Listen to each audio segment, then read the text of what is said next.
فيلمنا بيبدأ بطفل اسمه أليكس اللي بيكون مهاجر مع عيلته من أوكرانيا لكندا لأنهم ما قدروش على فلوس العيشة في بلدهم.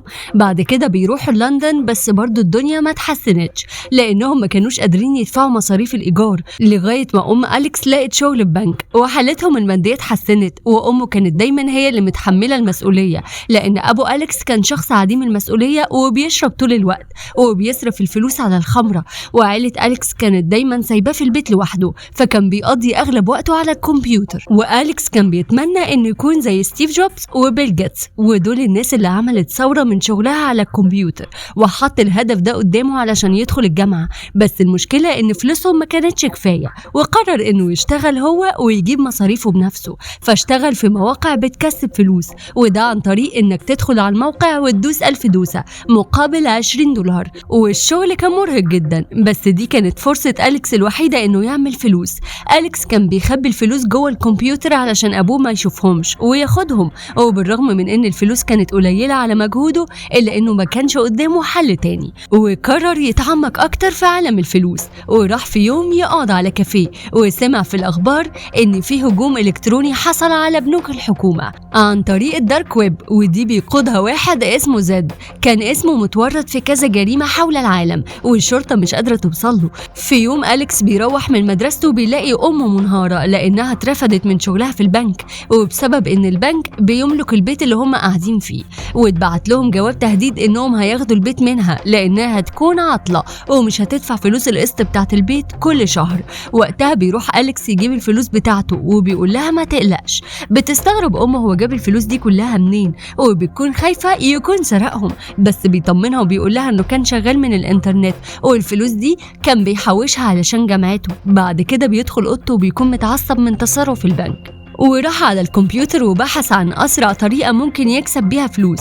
ساعتها افتكر أخبار الدارك ويب اللي سمعها، فبحث عنه ودخل على الموقع وعمل حساب عليه وبدأ يتكلم مع الأدمن. وساعتها الأدمن قال لأليكس إنه لازم يبقى ليه إمكانيات وصول ويبقى جندي عن طريق إنه يعرف حد في الدارك ويب ممكن يدخله الموقع، أو إنه يعمل حاجة خارجة عن القانون زي سرقة بطاقة بنك. وبيجي في دماغ أليكس صاحبه اللي مش بيحبه في المدرسة وبيعمل موقع مزيف للمكملات الغذائية وبيبعت الموقع لصاحبه. في الوقت ده صاحبه بيدخل كل معلومات بطاقة البنك بتاعته على الموقع وبيقدر أليكس إنه يسرقها. بعد كده أليكس بيروح يبعت للأدمن إنه سرق كارت بنك، بس بيلاقي واحد اسمه روزفلد من الدارك ويب هو اللي دخل يتكلم معاه وطلب منه أليكس إنه يساعده إنه يجيب فلوس، فبعت له روزفلد القوانين اللي هيمشي عليها علشان يبقى معاهم، وقال له إنه لو اتقبض عليه محدش هيعبره وهتكون مسؤوليته لوحده. فبيوافق أليكس وبيترقى الجندي، وبيشتغل أليكس مع روزفلد عن طريق إنه بيبعت لأليكس حاجات يبيعها زي لابتوبات وساعات. وبدأ أليكس يسرق بطاقات بنك وبيبيعها في الدارك ويب، وقدر يجمع $30,000 في 4 أسابيع. بعد كده راح مدينة تورنتو علشان يدخل الجامعة، وقال لأهله إنه هيبعت لهم فلوس كل شهر، وقعد في شقة كبيرة بس اكتشف إنه اتأخر على الجامعة ومش هيدخل غير في شهر يناير، فقرر يستغل الفترة دي ويشتغل، وقعد يبيع في الحاجات بتاعة روزفلد وبقى يسرق بطاقات بنك أكتر ويبيعها للناس. وقرر يعمل هوية مزيفة على الدارك ويب عن طريق بطاقات الأمن المسروقة، وكان عايز يبيع الساعات بس محدش بيكون عايز يشتريها منه لأنهم بيكونوا عارفين إن الساعات دي مسروقة. في الوقت ده بيكون في حد بيراقبه وماشي وراه اسمه ساي، وبيلاحظ إن أليكس ما قدرش يبيع الساعات، فبيوقفه ساي وبيقول له إنه ممكن يبيع له الساعات المسروقة في المقابل هياخد 30% من الفلوس. فبيوافق أليكس على العرض بتاعه. في الوقت ده بياخد منه الساعات وبيدخل المحل وبيبيعها $35,000 وبيديله نصيبه من الفلوس وبياخد الباقي، وبيتفقوا انهم هيشتغلوا سوا.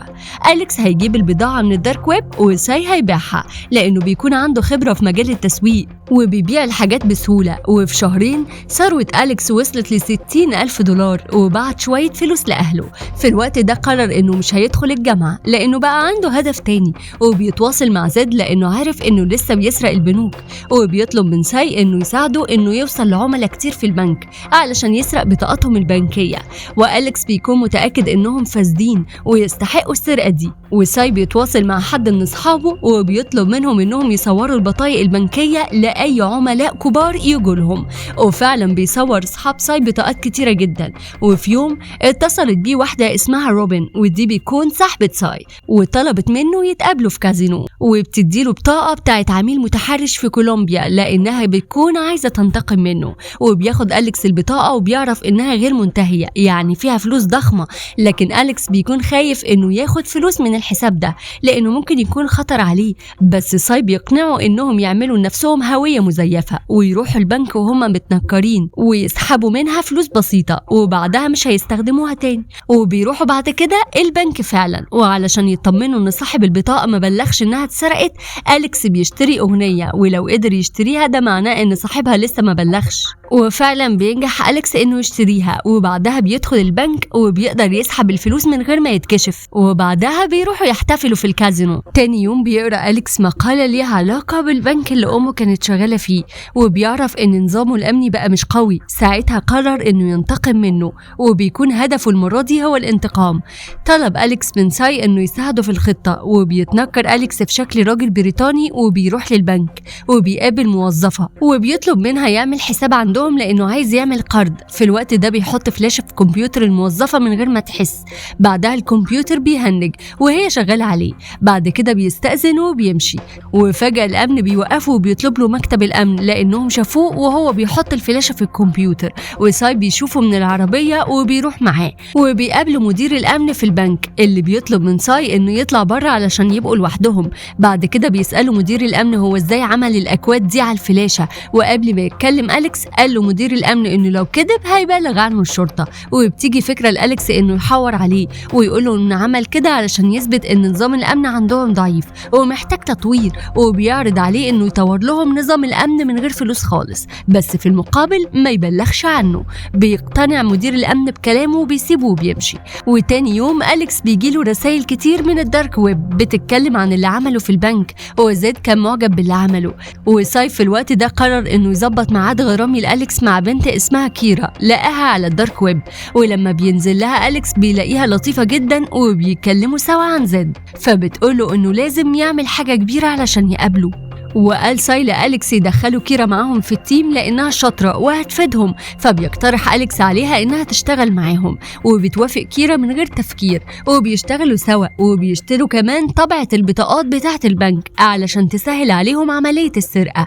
وكيرا بتقول لهم على المتصفحات الآمنة بحيث الشرطة ما تعرفش توصل لهم، وبيكسبوا فلوس كتير جدا بسبب وجود كيرا معاهم. لكن ساي بيبدأ يشك في طريقة كيرا لأنها عندها مشتريين كتير ومش محتاجة أليكس أو ساي في حاجة، وبيكون شاكك في عمها لأنه مجهول لسه لحد دلوقتي، بس بيساعدها في عمليات البيع وبيخليها تبيع بسهولة. وبتعرض كيرا على أليكس إنهم يروحوا هونج كونج لأن الشغل هناك أحسن، بس بيقول لها أليكس إنه مش هيسيب ساي صاحب عمره ويسافر. وتاني يوم بيروح أليكس علشان يقابل روزفيلد وبيشكره إنه هو اللي ساعده إنه يشترك في الدارك ويب، وبيديله مكافأة $5000. وبيسأله بعد كده عن كيرا وبيقوله إنها واخدة مرحلة الملازم في الدارك ويب، بس روزفيلد قاله إنه ما يعرفش عنها حاجة، فبيسأله أليكس عن طريقة يوصل بيها لزد، بس حذره روزفيلد من الكلام في الموضوع ده وبيمشي بعد كده. وفي نفس اليوم بيروحوا يتمموا عملية شراء، وساي بيكون معترض على الكمية اللي هتتباع، وكيرا بتكون هي صاحبة الفكرة، وبيقعدوا يتخانقوا طول اليوم. وبيروح بعد كده يتكلم مع المشتريين وبيتخانق مع كيرا قدامهم، وفجأة بيطلع المشتريين مسدساتهم وضربوا طلقات في الهواء، وقالوا لهم لو شافوهم تاني هيزعلوهم، والصفقة بتبوظ. وبيروحوا البيت وبيعرفوا ان المشتريين دول عصابة ولازم يتحركوا بسرعة من المدينة قبل ما يأذوهم، فبتقول لهم كيرا يسافروا هونج كونج، وفعلا بيعملوا كده وبيروحوا هناك وبيشتروا شقة وبيعيشوا فيها هما التلاتة. وفي مرة كانوا في محل ساعات ونسيوا انهم يكشفوا عن بطاقة بنك انها متبلغ عنها ولا لا، وعرف صاحب المحل ان البطاقة مسروقة وحاول يمسكهم لكنهم هربوا قبل ما الشركة تيجي. بعدها بيروح يسهروا في كازينو، وساي بيكون سكران جدا وبيضرب واحد، وبيدخل أليكس يدافع عن صاحبه بس بيتضرب معاه. وفجأة الشرطة بتوصل وبيقبضوا عليهم هما الاتنين وبيدخلوا زنزانة، بس ابن عم كيرا بيتوسط لهم وبيخرجهم، وابن عمها ده بيكون شخصية مش معروفة بالنسبة لهم. وتاني يوم ساي بيبيع حاجات بفلوس كتير جدا عن طريق البطاقة اللي كان سارقها من روبن صاحبته، وتعصب عليه أليكس لما عرف وقال له انه حذره من استخدامها لان صاحبها لو بلغ عن البطاقة هيدخلوا كلهم السجن. وبيطلب من ساي انه ياخد فلوسه ويخلع على لندن لانه بيعمل لهم مشاكل. فبيلم ساي حاجته وبيسيب شوية بطاقات بنك لأليكس وبيمشي. بس بيزعل أليكس جدا من اللي عمله، وبيقرر هو وكيرا انهم يشغلوا ناس لحسابهم علشان يسرقوا مكان الفلوس اللي في الصين كلها، وده باستخدام بطاقات بنك مسروقة. وبعد ما بيستخدموها بيسيبوا عليها ورقة مكتوب عليها دارك ويب علشان وسائل الإعلام تعرف ان الدارك ويب هو صاحب الفكرة. وتاني يوم الأخبار نشرت ان في 2.5 مليون دولار اتسرقوا من هونج كونج، ولقوا كارت دارك ويب عليه، وده اعتراف منهم انهم هم اللي عملوا كده، وان زد هو المسؤول عن ده كله. وبيقرر أليكس وكيرا انهم يهربوا بكره لان الشرطه ممكن توصل لهم، وبتقترح كيرا على أليكس انهم يتوبوا وكفايه الفلوس اللي عملوها. بس أليكس بيعترض على كلامها وبيقول لها انه ناجح في شغله ولسه هينجح اكتر، وناوي كمان ينتقم من كل البنوك لانها السبب الرئيسي في فقر عيلته. بعد كده بيكلم زد أليكس وبيبارك له ان العمليه نجحت وبيرقيه، وبيقول له أليكس انه عايز يقابله. قال له زد ان في حد هيكلمه ويعرفه وقت المقابله ومكانها. في الوقت ده حد كلم أليكس وظبط معاه الميعاد. بعد كده بيروح أليكس وكيرا المكان مهجور علشان يشوفوا زد، وبيكون في تفتيش شديد وحراسة. وبيتفاجئ أليكس لما بيشوف زد لأنه بيكون قاعد وعنده حروق كتير وبيستخدم جهاز تنفس. فبيسألهم زد اللي اتنقلوا لهونج كونج، فقال لهم أليكس إنهم كانوا هيتقبض عليهم، فقرروا يهربوا للمكان اللي زد فيه لأنهم محتاجين مساعدته علشان يجيبوا بضاعة، علشان يجيبوا فلوس أكتر.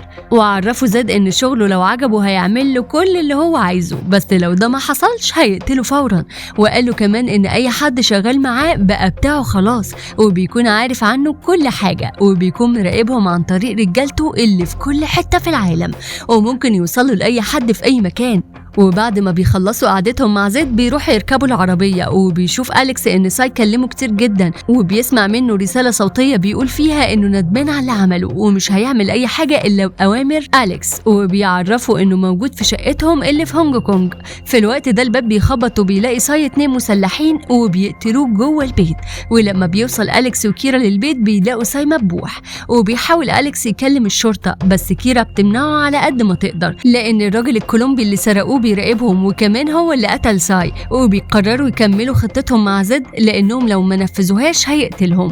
وبتكون العمليه ان زد متفق مع شخص انه هيتنكر في هيئه الرئيس الفيدرالي البديل، وبيكون في واحد هيضرب نار على المزيف والشرطه والاعلام حواليه. ومجرد ما يتصاب بالرصاص هينزل زد وكيرا وبقيه الفريق اخبار عن موت الرئيس الفيدرالي. وفي الوقت ده اسهم الشركات والبنوك هتكون انهارت في العالم، وزد في اللحظه دي قدر يسرق مليارات من البنوك واصحاب الشركات. وبعد ما زد بيخلص مهمته الشرطه بتكتشف ان الرئيس الفيدرالي عايش وزي الفل، واللي اتقتل قدامهم ده واحد تاني. وبيهرب بعد كده أليكس وكيرا وبيركبوا العربيه، بس بيهجم عليهم 2 لابسين قناع وبيضربوا أليكس على دماغه، والضربه دي بتخليه يفقد الوعي. وبعد كده بياخدوا أليكس المكان مهجور وبيكونوا مغطين وشه وبيحقنوه بحقنه مخدره، ولما بيفوق بيلاقي نفسه لوحده ومش عارف يوصل لزد او كيرا.